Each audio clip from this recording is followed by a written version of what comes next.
Hi friends, ఈరోజు మనము home made healthy dry fruit juice ఇంట్లో ఉన్న ఇంగ్రీడియంట్స్తో ఎలా తయారు చేసుకోవాలో చూసేద్దాం.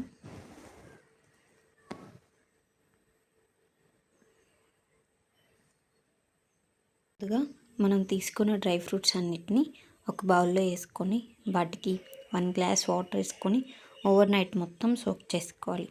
సోక్ చేసిన డ్రై ఫ్రూట్స్ అన్నీ మనకి ఇలాగా మెత్తగా అయిపోతాయి.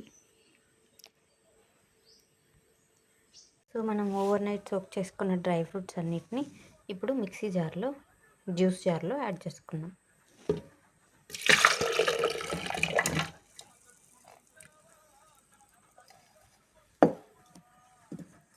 ముందుగా తీసుకున్న బనానాని ఇలా పీసెస్గా కట్ చేసుకొని మనం తీసుకున్న జ్యూస్ జార్లోకి ఈ బనానా పీసెస్ని యాడ్ చేసుకుందాం. యాడ్ చేసుకున్న జ్యూస్ జార్లోకి అలాగే మనం ముందుగా తీసుకున్న ఒక బనానా ఉంది కదా, ఆ బనానా ఇలా పీసెస్గా కట్ చేసుకొని జ్యూస్ జార్లో మళ్ళీ యాడ్ చేసుకోవాలి. అలాగే ఈ బనానాతో పాటు ఒక గ్లాస్ మిల్క్ కూడా మనకి ఎంత సరిపోతుందో అంత మిల్క్ మనం తీసుకొని ఆ మిల్క్ని కూడా మనం ఈ జ్యూస్ జార్లో యాడ్ చేసుకుందాము. సో నాకు ఇంత మిల్క్ సరిపోతుంది. మనకు సరిపోయినంత మిల్క్ యాడ్ చేసుకొని ఇప్పుడు దీన్ని మనం మెత్తగా గ్రైండ్ చేసుకుందాం.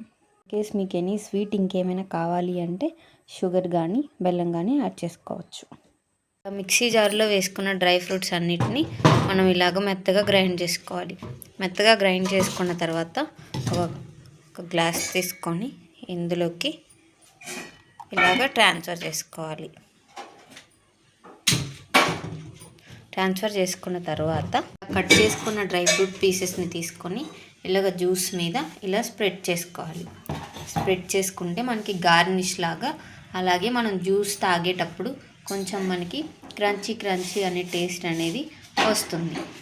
మనం హోమ్ మేడ్గా తయారు చేసుకున్న టేస్టీ యమ్మీ healthy dry fruit juice ready.